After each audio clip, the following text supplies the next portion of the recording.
Thou art welcome in this place. Holy Spirit, thou art welcome in this place. Omnipotent Father of mercy and grace, thou art welcome in this place. Kom ons nooi hom en sê, Holy Spirit, thou art welcome in this place. Holy Spirit, thou art welcome in this place. Omnipotent Father of mercy and grace, thou art welcome in this place.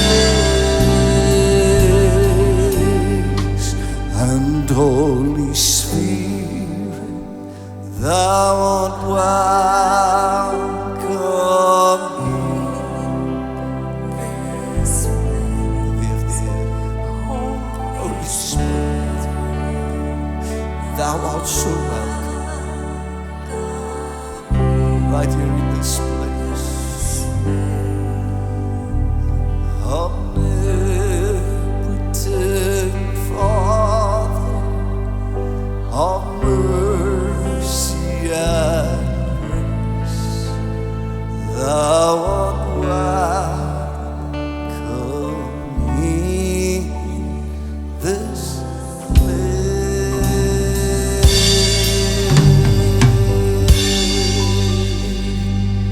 Hallelujah. Ek gaan vanmôre met jou iets praat. En ek het laas keer toe ek bedien het, ons gepraat oor vyande van die geloof, en ek gaan vanmôre so 'n bietjie daarby aanlas by deel 2. En ek gaan vir jou nog 'n vyand van geloof deurgee. Jy kan dit al reeds sien. Maar ek wil vanmôre hê jy moet dit weet. Ek kom nie vanmôre om 'n vertoning te kom lewer nie. Ek kom nie vanmôre sodat jy kan hier uitstap en sê, wow, wat 'n preek nie. Maar vanmôre staan ek hier voor met 'n herdershart. 'n Herdershart, 'n pastoorhart, want ek het so 'n bietjie met van julle te doen gehad hierdie afgelope tyd, en ek weet dat daar van julle is wat in desperate nood is. En in jou hart voel jy hierdie kommer wat jou wil veroorweldig, maar ek wil jou help vanmôre met hierdie woord. Sê dankie, Dudley. Jy moet saam met my preek. Hierdie werk het so in sterk toe jy preek saam, jy praat saam, okay. Twyfel, wat is twyfel? En ek het net so 'n bietjie gaan kyk en sê, dit beteken om onseker te wees. Nou, baie van julle manne wat hier sit, weet nie glad nie wat dit beteken is om onseker te wees nie. Jy was laas onseker toe jy 'n vrou wou vra om te trou. En nou is jy nie meer so seker nie. Maar dit is wat dit is. Hier's 'n vers wat ek eintlik vanoggend gou raak gelees het, en hy's nou nie op 'n skuif nie, maar luister net gou. En ons gaan juist uit Jakobus 'n bietjie paar goeters praat, want die Here het net iets op my hart gelê wat ek aan jou wil verduidelik. Jakobus 1, die 6de vers sê, maar hy moet in die geloof bid. Dan kom hy en hy sê, so sonder om te twyfel. Want hy wat twyfel, is soos 'n golf wat die see, wat deur die wind gedrewe en voortgesweep word. Kom in vers 7, want die mens wat so is, moenie dink dat hy iets van die Here sal ontvang nie. So 'n dubbelhartige man, onbestendig, in al sy weë. Ek gaan 'n paar skrifte aanhaal vanmôre wat ek al by die vorige gedeelte toe ons hieroor gepraat het aangehaal het, maar ek gaan so 'n bietjie met 'n ander angle kom. En vir my Dudley mans, ek is 'n blokkies ou. Jy kry blokkies ouens en jy kry touwtjie ouens. Verstaan jy wat ek sê? Vir my moet 'n ding in 'n blokkie pas. Anders maak dit nie sin nie. In my sitkamer moet my koffietafel reguit staan met my banke. Anders kan ek nie konsentreer nie. My skoonsister noem dit ADHD of something. Wat is OCD? Whatever. So ek vra jy net mooi, sit reguit man, nee ek speel. Anders kan ek nie konsentreer nie. Nee ek speel. Maar vir my moet goeders in blokkies inpas en baie keer wanneer dit kom by God se kosbare woord, probeer ek blokkies bou. Maar ek het een ding besef dat God se woord kan jy nie in blokkies bou nie, want dit is een groot bedradingstuk en dit alles kom by een plek by mekaar. As jy nie verstaan wat ek sê nie, jy kan nie van geloof praat sonder om gebed te noem nie. Jy kan nie van God se reddende krag praat sonder om van heiligmaking te praat nie. So dis een groot wire besigheid. Is die auto-electricians hierso. Sit daai tabel op. Die Here lê hierdie tabel op my hart. En nou gaan nou vanmôre met jou deur hierdie ding probeer stap. Deur God se genade, ons gaan so stil staan by elke versie net vinnig. En dan gaan ek klaar maak. Wil nie onnodig lank wees nie. 4 versies en as jy nou kyk, Genesis 15 vers 6, daardie vers kom ook eintlik in Jakobus voor. So al hierdie verse kom eintlik uit Jakobus uit. En ek praat met jou oor een van die vyande van jou geloof, genaamd twyfel. Sê net vir die ou langs jou, ek twyfel glad nie dat hierdie ou kort gaan preek vanmôre nie. Die eerste skrif is Jakobus of James dan 5 vers 16. En hy sê hierdie woorde, die vurige gebed van 'n regverdige het groot krag. Sê amen. Nou voor ek die verdere verse deel, moet jy sien dat in die middel van hierdie ding is 'n sirkel en daar binne staan geloof. Nou wil ek hê jy moet weet, al 4 hierdie verse draai om die middelpunt van geloof. Kom ek wees meer spesifiek, dit draai om die senter van jou geloof. Die vurige gebed van die regverdige dra groot krag. Dan haal ek Genesis 15 vers 6 aan en dit gaan oor Abraham en hy sê hierdie woorde, hy sê en hy Abraham het in die Here geglo en hy het hom dit tot geregtigheid gereken. Jakobus 2 vers 17 wat ons laasweek na gekyk het sê, net so is ook die geloof as dit geen werke het nie in sigself dood. En die laaste versie wat ons net vinnig gaan kyk is Jakobus 4 vers 3 en hy sê die woorde, julle bid en julle ontvang nie omdat julle verkeerd bid om dit in julle welliste deur te bring. Ek gaan vanmôre probeer net gou hierdie, ek wil dit amper vanmôre nou the circle of life noem. En nee, dit is nie Elton John se circle of life.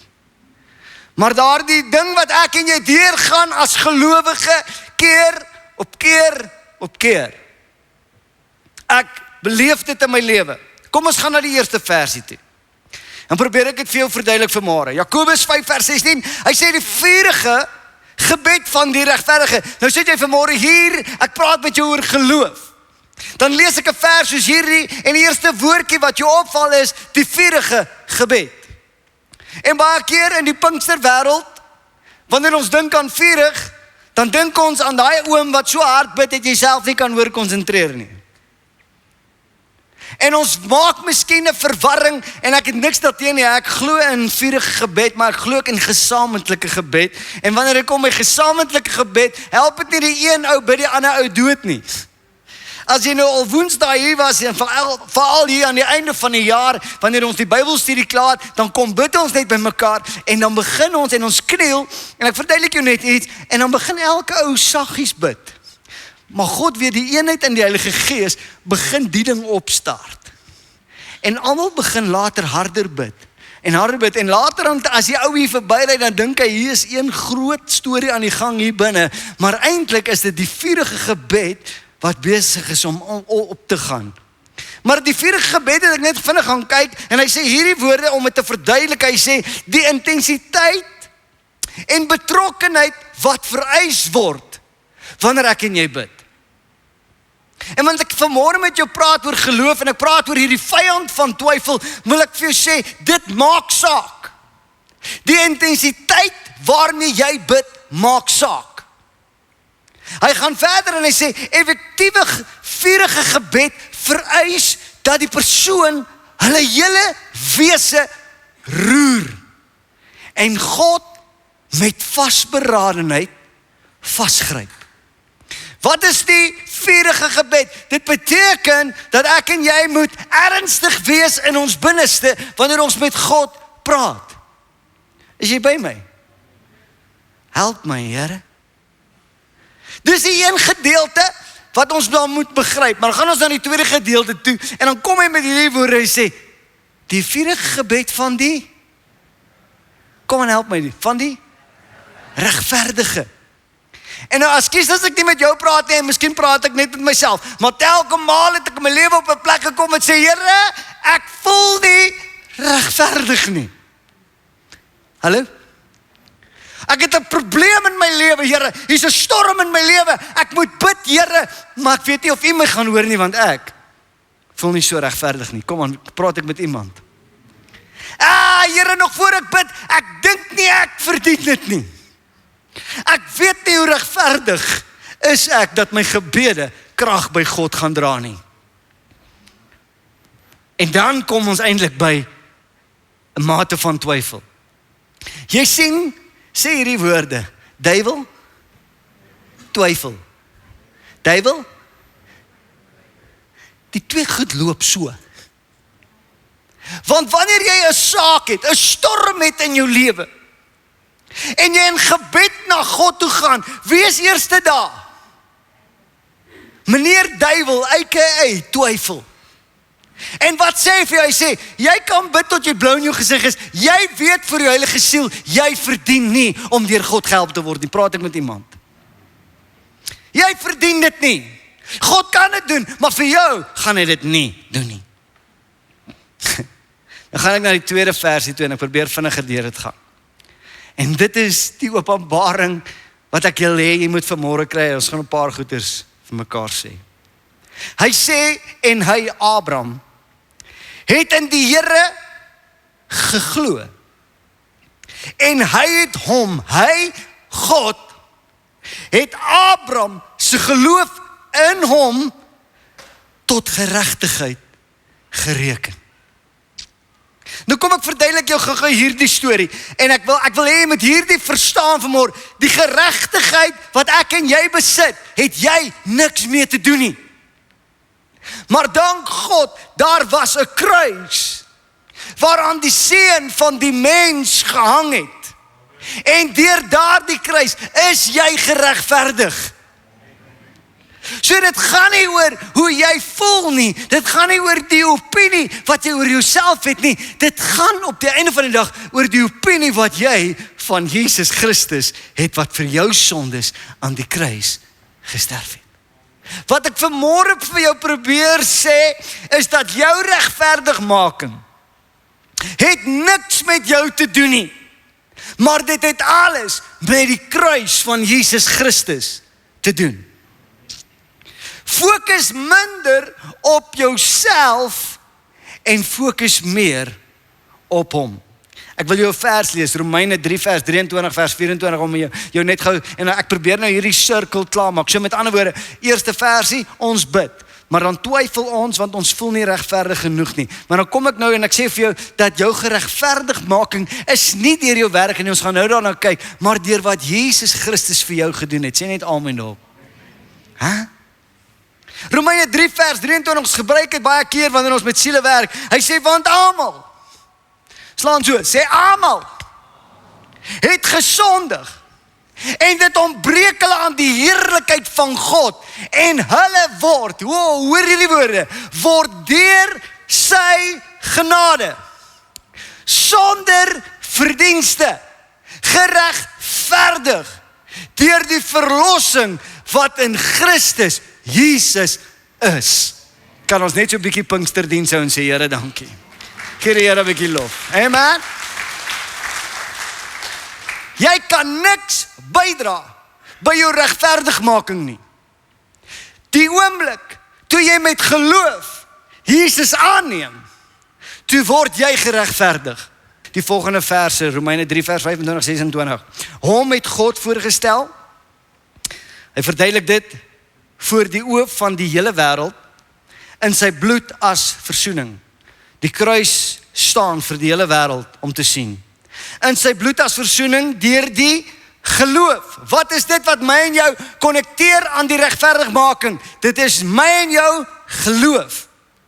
Om sy geregtigheid te bewys, deurdat hy die sondes ongestraf laat bly het, wat tevore gedoen is onder die verdraagsaamheid van God, hierdie vers, om sy geregtigheid te toon in die teenwoordige tyd, sodat hy self regverdig kan wees en regverdig maak wie uit die geloof in Jesus is. Praat met jou oor twyfel.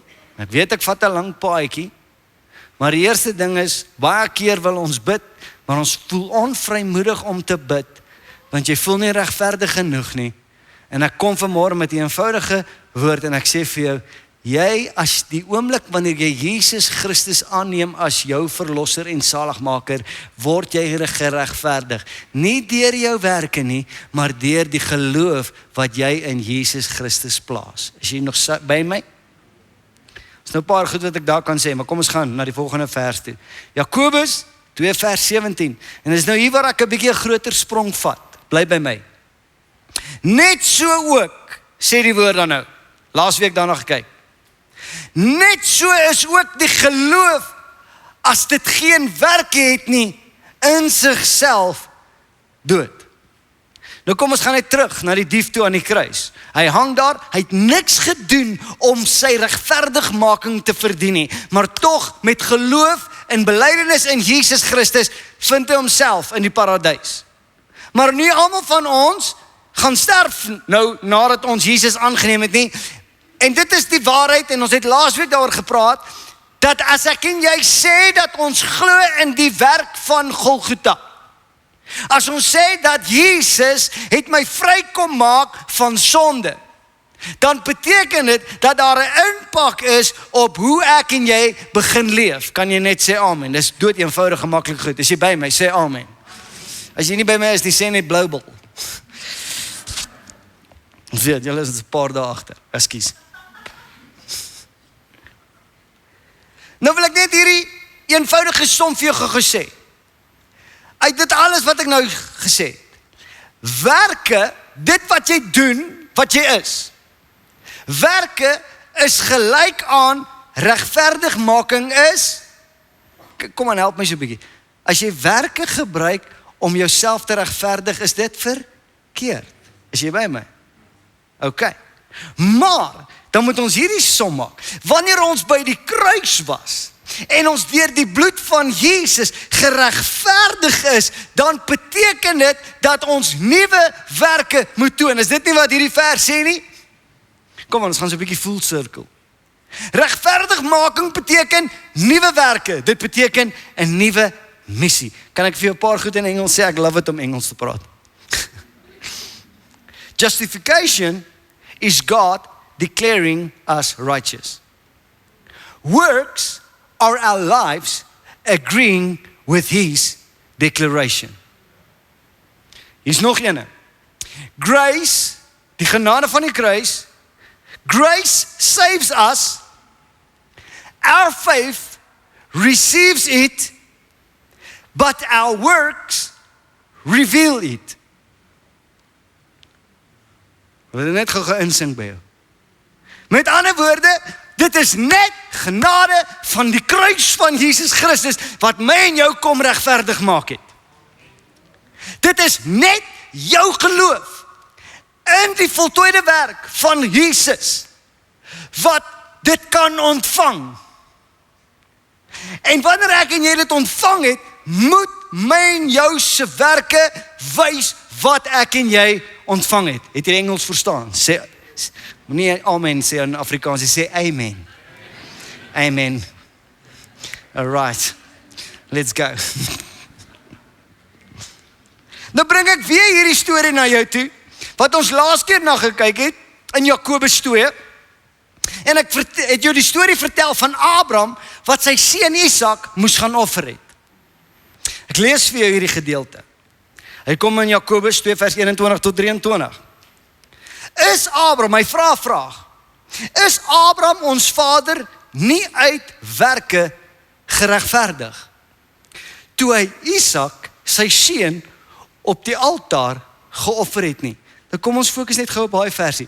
Hierdie versie sê nou net die teenoorgestelde wat ek nou net vir jou gesê het. Jou werke beteken niks nie. Dis jou geloof in Jesus Christus. Maar nou hoor wat hy verder sê in hierdie versie. Hy sê 22. Sien jy, en jy moet dit onderstreep, sien jy dat die geloof saamgewerk het met sy werke, en dat die geloof volkome geword het uit die, met ander woorde, en ons het dit nou baie vir mekaar gesê, in laas keer se preek, maar ek sê dit vanmôre vir jou weer, jy kan glo tot jy blou is in jou gesig. As jy dit nie met jou werke tentoonstel nie, sê die woord van God, is dit dood in homself. Ons gaan full circle. Vers 23. En die skrif is vervul, wat sê, hoor wat sê hy, en Abraham het God geglo, en dit is hom tot geregtigheid gereken. Hier kom Isak, en ek het oor dit gepraat. Isak loop saam met sy pa, berg op. Kan jy saam met my net gou jou verbeelding gebruik? Wat gaan in Abraham se kop aan, terwyl hy saam met sy seun teen hierdie berg oploop, met die wete wat nou gaan gebeur? Daar is 'n gemoed in sy binneste wat sê, ek gaan nou my seun moet gaan offer. Dis presies wat ek vanmôre wil gebruik met mense wat in 'n storm van hulle lewe staan. Jy's besig berg op en jou gemoed sê, dit is wat nou gaan gebeur. Kom aan. En terwyl Abraham berg op gaan, het hy een tipe gebed. Ek wil op by 'n plek uitkom. Abraham se geloof en sy werke vat hande. Abraham het God geglo en dit is hom tot geregtigheid gereken. Wat beteken dit wat daar staan? Dit beteken dat Abraham se geloof in God, en hierdie is hard om te stammek, sy geloof in God het beteken dat daar niks meer belangriker in sy lewe is as God nie. Nou hier kom het. Nie eers die lewe van sy eie seun was belangriker as God nie. Nou kom ek val myself in die rede en ek gee so 'n bietjie 'n stukkie. Daar is mense wat se probleem en storm berg op groter word as God. Daar's mense, stelling, wat se storm en probleem, die oplossing van die probleem, is groter as jou liefde vir God, eina. Berg op, Here, ek dra aan hierdie ding. My besigheid, my huwelik, my werk, wat dit mag wees. Ek dra berg op, en berg op het ons een tipe gebed, ek vat te lank. En dan, in sy geloofstryd, het hy iets geleer. Terwyl ek en jy deur die storms van ons lewe gaan, is daar 'n lesie om te leer. Dit gaan nie net oor God wat deur jou geloof jou probleem moet oplos nie. Bly by my. Dit gaan vir my en jy om te leer dat God bly getrou. As jy die storie verder vat, dan is dit hierdie. Dit wat jy, hoor gou mooi, onder God stel, is wat God sal gebruik om jou te seën. Berg op, een tipe gebed. Here, ek gaan my seun moet offer. Here, ek sal dit nog steeds doen, want ek het U liewer as enigiets anders in my lewe. Ek praat met mense vanmôre in 'n storm van jou lewe. Jy kry 'n obsessie, ek praat mooi. Jou probleem, dit wat jy wil hê, raak 'n obsessie. En in daai oomblik, sonder dat jy dit agterkom, word God net jou ATM. Maar God het iets anders te instoor. God wil jou iets leer in jou storm. Hy bly getrou. Gaan verder. Nou, hier is nou belangrik om dit te besef. Berg op, het Abraham een gebed gehad. Maar toe hy berg afgaan, en God voorsien, en hy kom agter, ek hoef nie meer my seun te offer nie. Dink jy het nog dieselfde gebed gebid? Sy gebed het heeltemal verander. Hy vat sy seun, hulle reken hy was 'n tiener, en dis hoekom dit maklik was om te offer, maar moenie worry daaroor nie. Hy vat hom berg op en hy sê, that's done, dis nou verby, dis verby. My seun, ek is so jammer. Maar toe hy berg afgaan, toe sê hy soos, Here, ek het hierdie nie gesien kom nie. U het voorsien deur die lam, die kruis, my geloof in die kruis. Hy sê, U het 'n lam voorsien, Here, U het nog al die tyd 'n goeie plan gehad. Maar eintlik was dit net 'n toets wat ek moes slaag. Hoor jy wat ek sê? Jou uitdaging is net 'n toets. God toets jou of God regtig bokant alles in jou lewe is. Berg op. Sê, ek gaan nou hierdie laaitjie moet offer. Toe hy berg afgaan, toe sê, my eerlikheid, ek sal nou vir die laaitjie 'n vrou moet gaan soek. Verstaan jy wat ek sê? Maar waar die balans gekom, waar die geloof in jou storm, en ek wil mooi met jou praat. Here, my probleem, los dit net op asseblief, berg op. Maar God gaan voorsien, maar die hele storm, die hele toets gaan oor iets. Is God nog steeds hoër as dit wat ek van hom af begeer? Kom aan, as jy dit gevang het, sê amen. Kom ek probeer aangaan. Laaste versie, Jakobus 4 vers 3.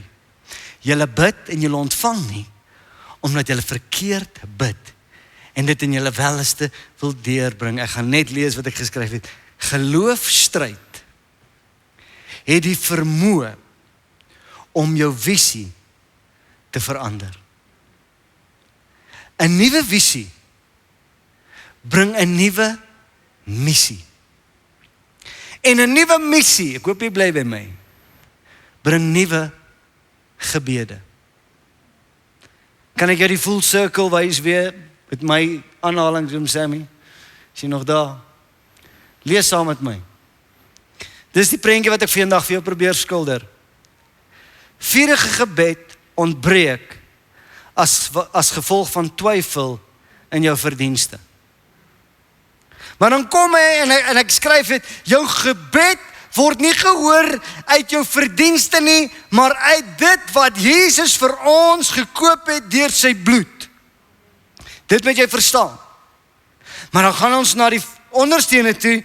Golgotha het 'n impak op ons optrede, ons dade en ons werke. Ekskuus, ek wil nou nie tyd nie, want ek het nog so 'n bietjie iets oor om vir jou te sê.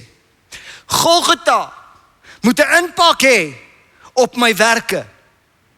As Abraham nie die geloof ontdek het in God nie, so hy soos baie kerke vandag gesê het, God sal nooit wil hê dat ek my seun moet offer nie. God sal nooit so iets van my verwag nie. Jy ken God nie. Die geloof in God sê God moet nommer 1 in jou lewe wees. En dan het ons gesê, geloof en werke vat hande. En 'n nuwe missie bring 'n nuwe gebed. Jy sien, jy gaan berg op met een gebed. Maar bo op die berg vind dinge plaas. En wanneer jy klaar is met jou storm en jy gaan af, dan sê jy, nou maak dit vir my meer sin. Kom, ek gaan verder, anders te gaan ons te lank vat. Matteus 14:28-31.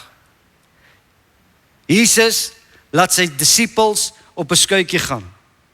En Jesus sê, gaan julle vaar oor, maar ek gaan een kant toe, en ek gaan myself bietjie afsonder en ek gaan bid. En die woord sê, terwyl Jesus bid, het hy op die see gekyk, en daar kom 'n storm, en hy het gesien dat hulle in groot nood was. En dan gebeur dit wat ons hier lees, dat Jesus kom al wandelende op die see aan. Bly by my. En terwyl op die see loop, nou ek weet nie of my vrou het 'n ding gepost van waar ek so nou geskrik het. I'm only human. Maar die woord sê, die disippels het ook geskrik, so ek voel alright. En die disippels skrik, want wat is dit wat nou met my gebeur? En dan kom hierdie woorde, kom ek lees dit uit. En Petrus antwoord hom, dit is Jesus, en sê, Here, as dit U is, beveel my om op die water na U te kom. En hy sê, wat sê Jesus? Kom! Petrus klim toe van die skuit af en loop op die water om na Jesus te gaan. Maar toe hy die sterk wind sien, het hy bang geword en toe hy begin sink, roep hy uit en sê, Here, red my. En Jesus het dadelik sy hand uitgesteek en hom gegryp en vir hom gesê, klein gelowige, waarom het jy getwyfel? Ek wil 'n paar punte gedeer hardloop, gee my nog 'n paar oomblikke. Hoe maak Clemens? Die woord van die Here sê, die 4de nagwaak. Die 4de nagwaak kom Jesus aan. Watter is die 4de nagwaak? Hulle reken, dis die tydperk in die donker nag, net voor die son deurkom. Jy wat vanmôre in 'n uitdaging en 'n storm sit, wil ek vir jou sê, dis die 4de nagwaak. As jy hierdie kan snap vanmôre, is dit net voordat Jesus gaan deurkom vir jou. En in die 4de nagwaak kom dit dan, en Petrus is in sy boot, hoor gou mooi. Hy's in sy boot op pad na 'n destinasie toe. En dan kom Jesus in sy storm ingestap. Ek wil vinniger maak. En dit is baie keer in die stormtyd van jou lewe, wanneer Jesus instap. Nou kom ek val myself in die rede, ek praat eerlik en reguit met jou. As dit nie vir die storm in jou lewe was nie, sou jy nooit Sterktoring kom besoek het nie. Die storm het jou gedryf tot hier. Is okay. Baie van julle het die storm jou gebring tot hier. En in jou storm kom Jesus aangeloop op die water. En gebeur 'n paar maklike punt. Geloof is nodig. Nou, toe ek nou laas Sondag voor my broer gekom het, toe ek nou klaar gepreek het, lê ek op my bed. En duidelik praat God se Gees met my. So duidelik dat ek opspring uit my bed uit. En dit wat God vir my sê, dadelik gaan neerskryf het. En nadat ek nou my preek gepreek het, nou jy weet nie wat se storie is dit om 'n preek te preek, en dan kry jy daai Sondagmiddag blues en sê, Here, wat het ek alles gesê? En duidelik kom dit aan my hart op, en die Here sê net hierdie woorde vir my, geloof is verhouding. En ek skryf net dit neer. Geloof, die storm wat jy deurgaan, verg van jou geloof. En daardie geloof wat jy dan wys, is om jou verhouding met God te bou. Jou storm het jou na 'n plek toe gevat. En dan kom dit op hierdie plek. Nou, hoor net gou. Laat ek net dit sê. In die storm, in sy boot, golwe, Here, wat gaan nie aan? Help my, Here. En wat gebeur? Jesus staan op die see. En wat doen Petrus? Here, in hierdie chaos, as dit U is, laat my na U toe kom. En net daar gaan die liggie vir my aan. Dis nog heeltyd Jesus se plan. En jou storm see, twyfel en moeilike dinge, staan Jesus rustig op die water en hy sê, kom. Want dit gaan nie vir God net om jou storm stil te maak nie. Snap dit hierdie vanmôre vir my asseblief, ek vra jou mooi. Dit gaan nie net oor jou storm wat stil gaan nie. Dit gaan oor in jou storm staan Jesus en hy sê, ek wil 'n verhouding met jou hê. Kom na my toe. Hoor jy wat ek vanmôre vir jou sê? Dis die rede van die lewe. Dis die rede van Golgotha, sodat God die mens met hom kon versoen. En dan sien ek Jesus en hy sê, Petrus, moenie worry oor die storm en die skykie nie. Kom, ek wil 'n verhouding met jou hê. Nou wil ek weer iets sê en is negatief. Die storm het jou gebring. Maar God bewaar jou. As jou storm stil raak en jy los Jesus net daar en jy gaan weer aan met jou reis. Want die woord sê, toe hy na Jesus toe kom, het Jesus saam met hom in die skei geklim. En ek dink dit is die een ding, die een stukkie twyfel wat ek vanmôre net na jou toe wou bring is dat baie keer ons so twyfel in onsself. Here, my gebed het nie krag nie.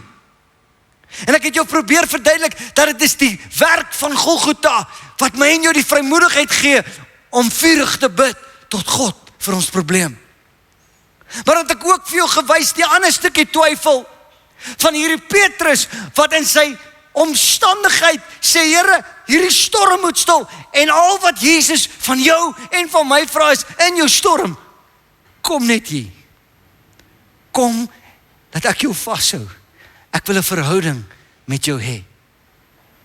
En dit is miskien nou baie om in te neem.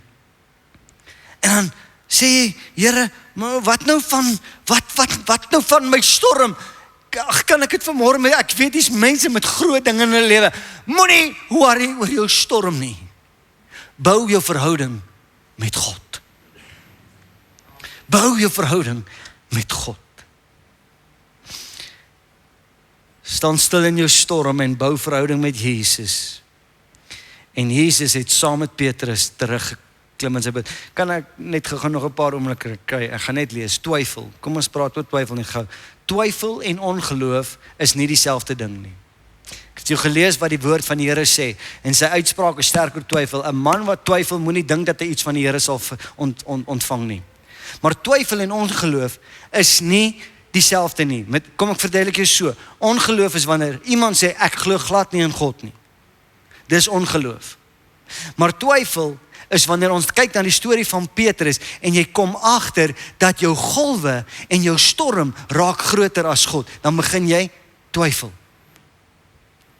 Maar daar's hoop vir my en jou. Twyfel. Petrus se oë verdwaal en hy sien weer die storm. Jy ken die storie, nee, jy het groot geword in die kerk.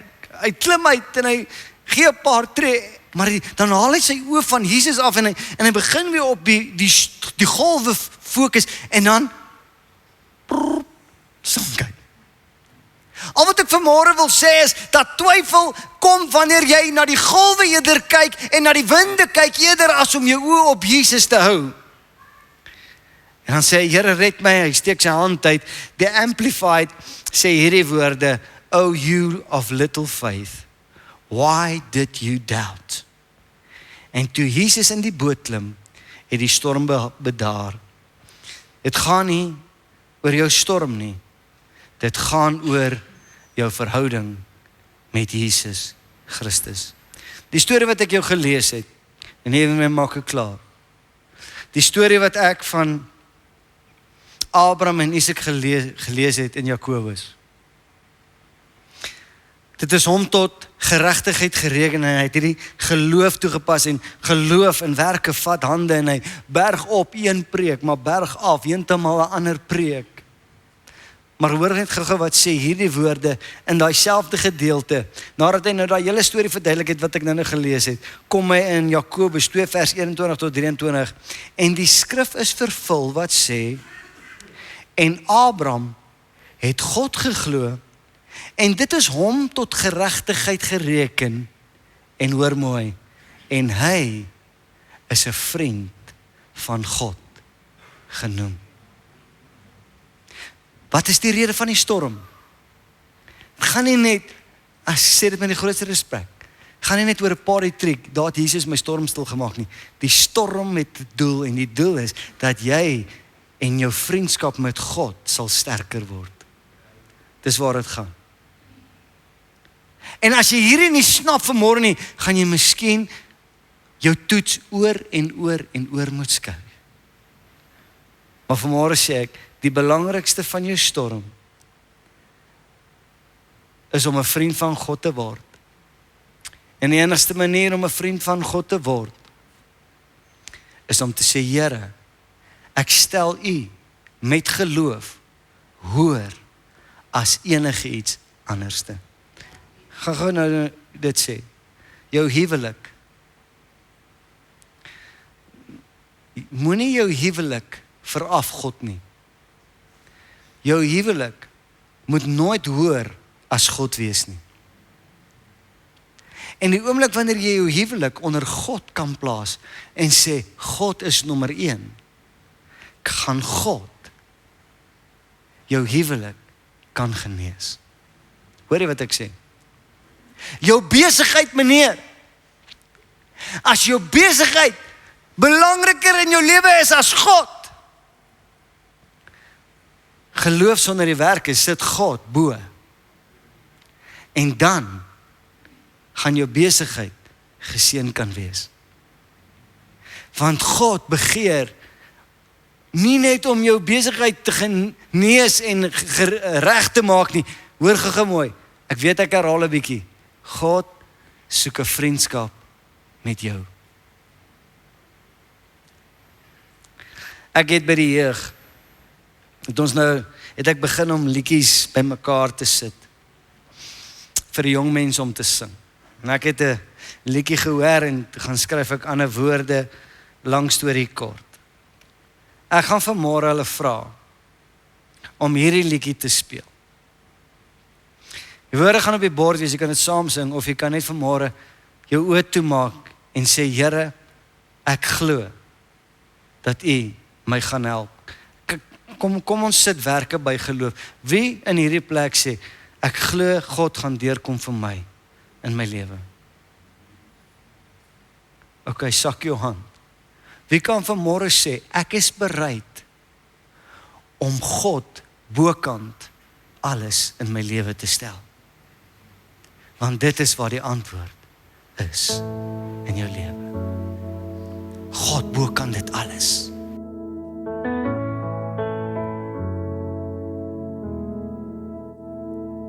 Hy ken my elke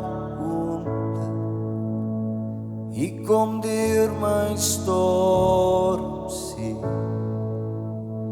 Saam met die loop ek wat in geloof gee ek die eerste tree. Ek vertrou in U. Ek vertrou in U. Ja, ek glo glo in die aandag. Ek weet die is groter as my twyfel en al my vrees. Ek vertrou in U. Ek vertrou in U.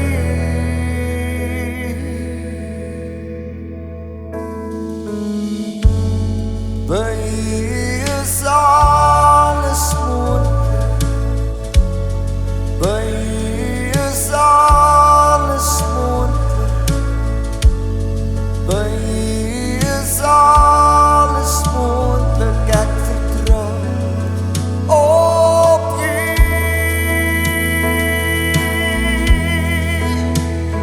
Ja, ek glo in Jesus. Ja, ek glo in die aandag. Ek weet U is groter as my twyfel en al my vrees. Ek vertrou in U. Ek vertrou in U.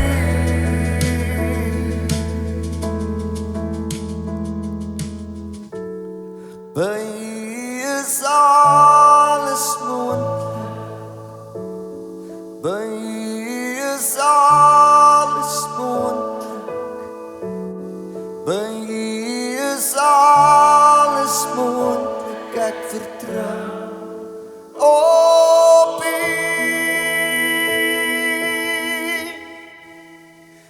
Ja,